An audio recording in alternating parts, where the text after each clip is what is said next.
Hello നല്ല നമസ്കാരം. B മുളനിക്കാടാണ്. കമ്പനിയുടെ മറ്റൊരു വീഡിയോയിലേക്ക് എല്ലാവർക്കും സ്വാഗതം. ഒന്ന് രണ്ട് പഴകിയ അല്ലെങ്കിൽ പഴഞ്ചൻ കറൻസികളുമായിട്ട് എന്താണ് വന്നിരിക്കുന്നതെന്നായിരിക്കും പലരുടെയും നോട്ടം. രണ്ട് പഴയകാല കറൻസികളാണ്. ഒരുപക്ഷെ പലരുടെയും കയ്യിലുള്ള കളക്ഷനുള്ള രണ്ട് നോട്ടുകളാണ്.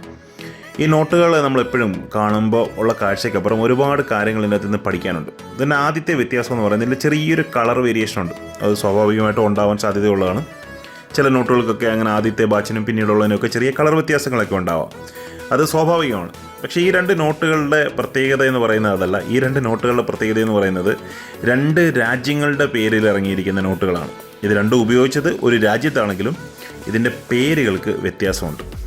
നിങ്ങൾക്ക് കാണാം, ഇത് DF അടുത്തടുത്തുള്ള സീരീസിൽപ്പെട്ട രണ്ട് നോട്ടുകളാണെങ്കിലും ഇതിൻ്റെ ഡേറ്റ് 82 അതുപോലെ തന്നെ 89 എന്നുള്ള ഡേറ്റുകളാണ് ഇതിലുള്ളത്. അപ്പോൾ വളരെ അടുത്ത കാലഘട്ടങ്ങളിൽ ഉപയോഗിച്ചിരുന്ന ശ്രീലങ്കയിൽ ഉപയോഗിച്ചിരുന്ന നോട്ടുകളാണ്. പക്ഷേ ആദ്യത്തെ നോട്ട് നിങ്ങൾക്ക് കൃത്യമായിട്ട് കാണാം, അതിലെഴുതിയിരിക്കുന്നത് സിലോൺ എന്നാണ്. അതായത് ബ്രിട്ടീഷുകാർ ശ്രീലങ്ക കൈയടക്കി അവരുടെ ഭരണത്തിലുണ്ടായിരുന്ന സമയത്ത് ശ്രീലങ്കയെ വിളിച്ചിരുന്ന പേര് സിലോൺ എന്നാണ്. ഈ സിലോൺ എന്ന പേരുള്ള നോട്ടാണ് ആദ്യം കാണുന്നത്. അതിനുശേഷം ശ്രീലങ്കയ്ക്ക് റിപ്പബ്ലിക് കിട്ടിയ ശേഷം കുറച്ച് നാളും സിലോൺ എന്ന പേര് തന്നെയാണ് അവർ നോട്ടുകൾ ഇഷ്യൂ ചെയ്തത്. പിന്നീടാണ് സിലോൺ ശ്രീലങ്കയായിട്ട് മാറുന്നത്. അപ്പോൾ നോട്ടുകളിലും ആ പേര് മാറ്റമുണ്ടായി.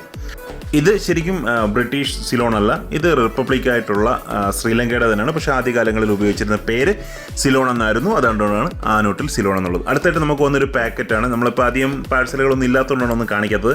ഇതിനുള്ളൊരു പഴയകാല ബെൽജിയത്തിലെ നോട്ടാണ്. ഇന്ന് ബെൽജിയം ഉപയോഗിക്കുന്ന എല്ലാവർക്കും അറിയാം, യൂറോയാണ്. ബെൽജിക്കു എന്ന് എഴുതിയിരിക്കുന്നത് ബെൽജിയമാണ്. അതായത് ഇന്നത്തെ യൂറോപ്യൻ യൂണിയനിൽപ്പെട്ട അല്ലെങ്കിൽ യൂറോപ്പിലുള്ള ബെൽജിയം എന്ന രാജ്യമാണ്. അപ്പോൾ ഈ നോട്ടിൻ്റെ ഒരു പ്രത്യേകത 1938 നോട്ടാണ്. അപ്പോൾ ഇതിൻ്റെ പ്രത്യേകതയെക്കുറിച്ച് ഞാൻ പഠിച്ചുകൊണ്ടിരിക്കുകയാണ്. അപ്പോൾ എന്തുകൊണ്ടാണ് ഇതിങ്ങനെ വന്നതെന്ന് പഠിച്ചുകൊണ്ടിരിക്കുകയാണ്.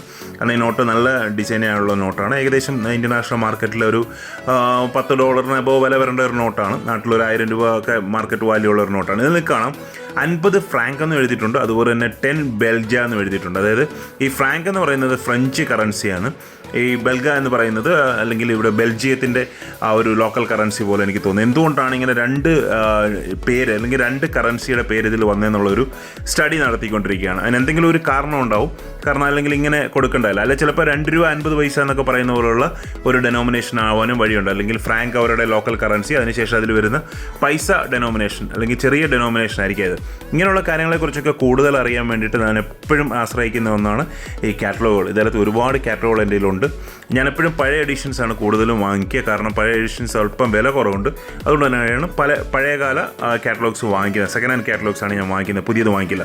ഇപ്പോൾ എൻ്റെ ഇട സൈഡിലുള്ള ആനയുടെ പടമുള്ള കാറ്റലോഗ് എന്ന് പറയുന്നത് 1960 വരെ, അതായത് ആദ്യത്തെ നോട്ട് മുതൽ 1960 വരെയുള്ളതും അതിനുശേഷമുള്ളത് 1961 മുതൽ പ്രസൻറ്റ് ഇഷ്യൂ വരെയുള്ള നോട്ടുകളാണ്. 2007 വരെയുള്ള നോട്ടുകളുള്ളൂ. അത് കഴിഞ്ഞുള്ള എഡിഷൻ വാങ്ങിച്ചിട്ടില്ല. ഒരു ചെറിയ വീഡിയോ ചെയ്തു എന്ന് മാത്രം. വീഡിയോ കണ്ട എല്ലാവർക്കും ഒരുപാട് നന്ദി. Thank you very much. Keep watching.